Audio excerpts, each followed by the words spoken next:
जय श्री कृष्णा दोस्तों, धर्म यात्रा भारत यूट्यूब चैनल पर एक बार फिर से आपका स्वागत है। आज हम बात करेंगे गोवर्धन परिक्रमा मार्ग में आने वाले दर्शनीय स्थल और गोवर्धन पर्वत की पौराणिक कथा। वैसे तो सदियों से गोवर्धन पर्वत लोगों की आस्था का केंद्र है और यहाँ दूर दूर से श्रद्धालु सप्तकोशी परिक्रमा करने आते हैं। कृष्ण जन्मभूमि के नाम से मशहूर धार्मिक नगरी मथुरा से करीब 21 किलोमीटर की दूरी पर गोवर्धन पर्वत मौजूद है। ये वही पर्वत है जिसे भगवान श्री कृष्ण ने अपनी कनिष्ठा उंगली पर उठाया था ताकि ब्रिजवासियों को इंद्र के प्रकोप से रक्षा कर सके। गोवर्धन पर्वत को गिरिराज पर्वत के नाम से भी जाना जाता है। सदियों से ही ये पर्वत लोगों की आस्था का केंद्र है। यहाँ दूर दूर से श्रद्धालु सप्तकोशी परिक्रमा करने आते हैं और 21 किलोमीटर नंगे पैर चलकर भगवान का आशीर्वाद प्राप्त करते हैं। वर्ष भर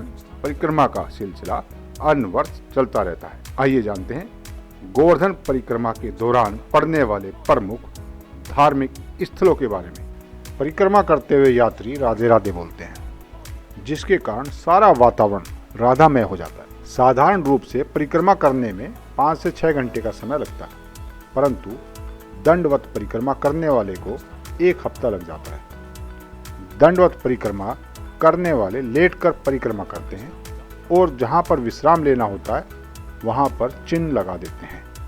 विश्राम करने के पश्चात फिर चिन्ह लगे स्थान से ही पुनः परिक्रमा प्रारंभ कर देते हैं। कुछ साधु 108 पत्थर के साथ परिक्रमा करते हैं। वो एक एक कर अपने पत्थरों को आगे रखते रहते हैं। दर्शनीय स्थल साक्षी गोपाल जी कान वाले बाबा मंदिर। यहाँ आने वाले लोग गोवर्धन पर्वत पर बने गिरिराज मंदिर में पूजा करते हैं। इसके बाद परिक्रमा के लिए चल देते हैं। गोवर्धन पर्वत से यात्रा शुरू करने के बाद पहला मंदिर यही आता है। यहाँ पर साक्षी गोपाल जी की मूर्ति लगी है। लोग यहाँ पर भगवान को नमन कर आगे बढ़ते हैं। श्री राधा गोविंद मंदिर। इस मंदिर का निर्माण भगवान श्री कृष्ण के पोते वज्रनाभ ने करवाया था। यह मंदिर प्राचीन काल का बताया जाता है। यहाँ पर एक भव्य गोविंद कुंड भी है। राजस्थान की सीमा। गोवर्धन पर्वत की लंबाई करीब 8 किलोमीटर से ज़्यादा है। इसका आधा हिस्सा उत्तर प्रदेश में आता है तो दूसरा हिस्सा राजस्थान में। दुर्गा माता मंदिर से आगे राजस्थान की सीमा शुरू हो जाती है। इस मंदिर की देवी को बॉर्डर वाली माता भी कहा जाता है। परिक्रमा मार्ग पर यहाँ एक विशाल गेट बना हुआ है। पुंजरी का लोठा मंदिर और छतरी। परिक्रमा मार्ग पर पुंजरी लोठा नामक जगह पर बेहद पुराना भवन है। इसे छतरी कहते हैं। कहा जाता है कि यहाँ पर संत साधु रहकर श्री कृष्ण और गोवर्धन का भजन करते हैं। हरजी कुंड। परिक्रमा मार्ग पर हरजी कुंड है। हरजी श्री कृष्ण के सखा थे। वो कृष्ण भगवान के साथ गाय चराने जाया करते थे। यहाँ पर दोनों की लीलाएं हुई थी। इसी वजह से इस कुंड का बहुत महत्व है। वर्तमान में इस कुंड का पानी गंदा और मटमैला हो गया है। रुद्र कुंड। यहाँ पर विशाल रुद्र कुंड है जहाँ श्री कृष्ण की लीला हो चुकी है।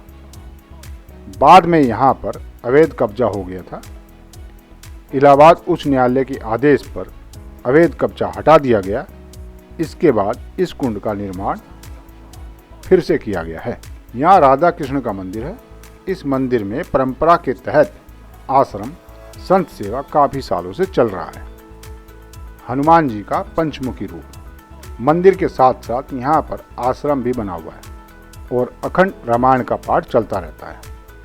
केदारनाथ धाम माता वैष्णो देवी मंदिर। इस मंदिर का निर्माण केदारनाथ नामक व्यक्ति ने करवाया था। 50 साल पहले गौ सेवा और धर्मार्थ के लिए इस मंदिर की स्थापना की गई थी। उद्धव कुंड। जब श्री कृष्ण मथुरा से द्वारका चले गए थे तब उन्होंने उद्धव को मथुरा में गोपियों का हाल जानने के लिए भेजा था। बताया जाता है कि यहाँ पर उद्धव जी महाराज कुंड में विराजमान हैं। राधा कुंड। इस कुंड को राधा ने अपने कंगन से खोदकर बनाया था।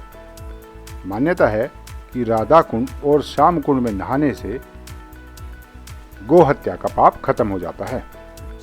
यहाँ के पुजारियों के अनुसार जब श्री कृष्ण की हत्या करने की कंस की सारी योजना विफल होती जा रही थी, तब असुर अरिष्टासुर को भेजा गया था। उस समय कृष्ण गाय को चराने के लिए गोवर्धन पर्वत पर गए हुए थे। यहाँ पहुँचने के बाद अरिष्टासुर ने बैल का रूप धारण किया और गायों के साथ चरने लगा। इसी दौरान श्री कृष्ण ने उनको पहचान लिया और उसका वध कर दिया। इसके बाद वो राधा के पास गए और उन्हें छू लिया। इस बात से राधा रानी बेहद नाराज हुई। उन्होंने कहा कि गौ हत्या करने के बाद छूकर मुझे भी पाप का भागीदार बना दिया। इस घटना के बाद राधा रानी ने कंगन से खोदकर कुंड की स्थापना की। उन्होंने मानसी गंगा से पानी लेकर इसे भरा। इसके बाद सभी तीर्थों को कुंड में आने की अनुमति हुई। यहाँ राधा रानी और उनकी सहेलियों ने स्नान कर गौ हत्या का पाप धोया। श्याम कुंड। श्री कृष्ण ने गौ हत्या का पाप खत्म करने के लिए छड़ी से कुंड बनाया। उन्होंने सभी तीर्थ को उसमें विराजमान किया और इसमें स्नान भी किया। यहाँ कार्तिक महीने की कृष्णा अष्टमी के दिन स्नान करने का अलग ही महत्व है। कुसुम सरोवर। यहाँ पर कुसुम वन है। श्री कृष्ण द्वारा राधा जी की वेणी गुथी जाने के स्थल के रूप में यह प्रसिद्ध है। यह सरोवर प्राचीन है। इसे ओरछा के नरेश राजा वीर सिंह जुदेव ने वर्ष 1819 में पक्का करवाया था। इसके बाद वर्ष 1723 में भरतपुर के महाराजा सूरजमल ने इसे कलात्मक स्वरूप प्रदान किया।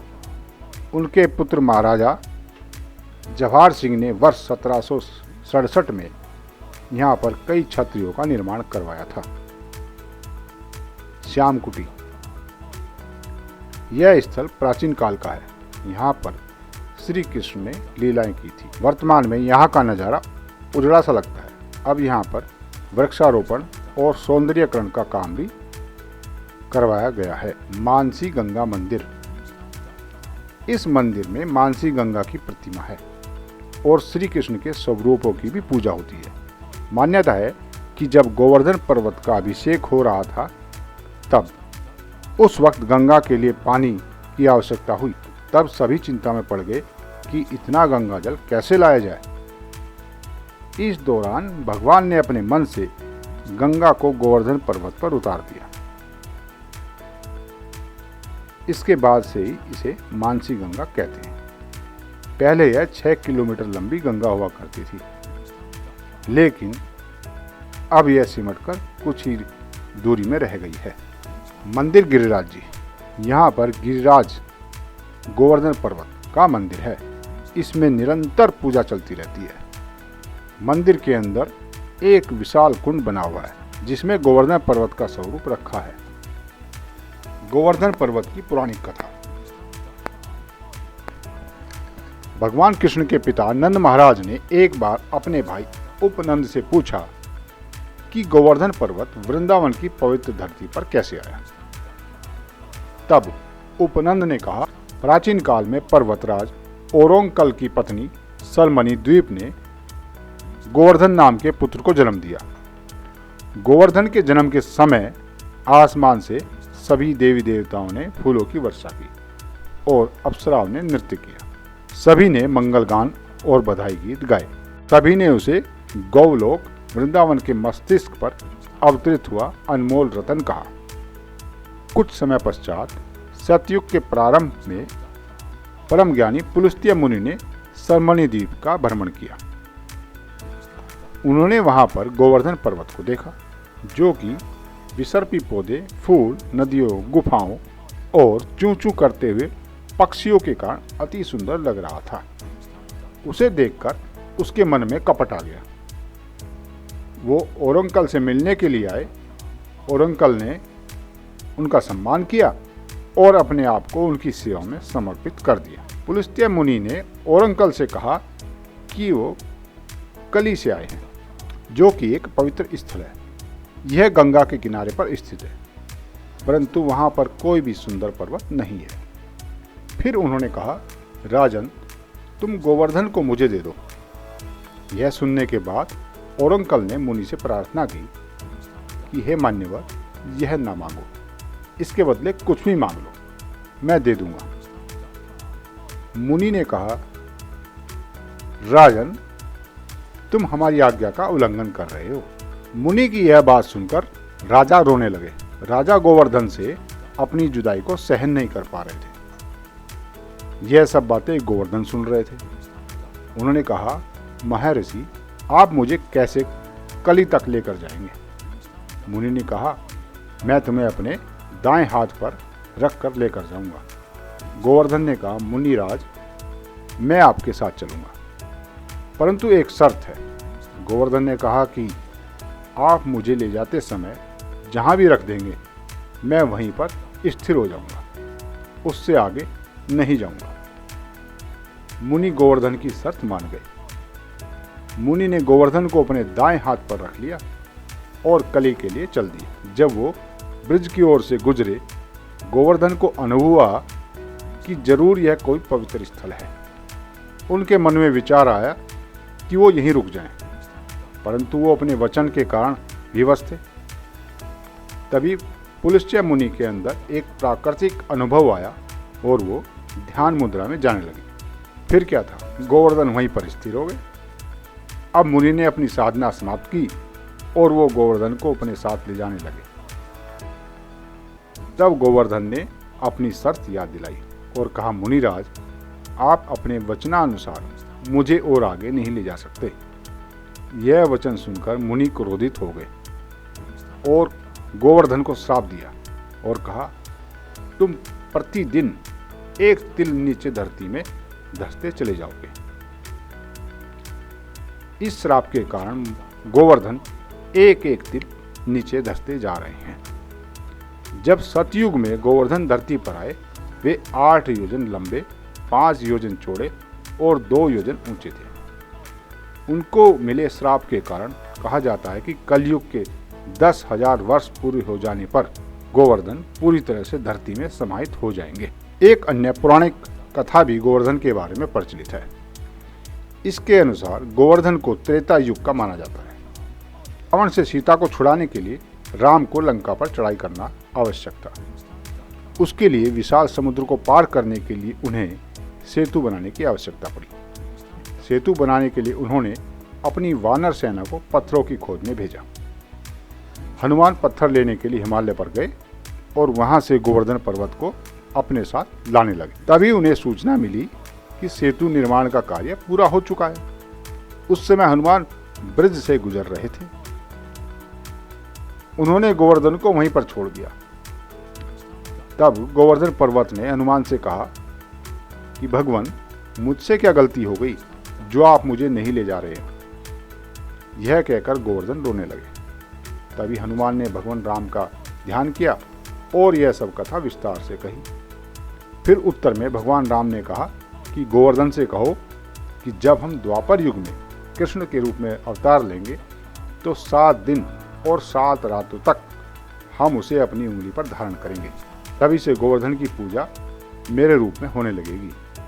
यह वचन सुनकर गोवर्धन खुश हो गए और प्रभु की महिमा का गुणगान करने लगे।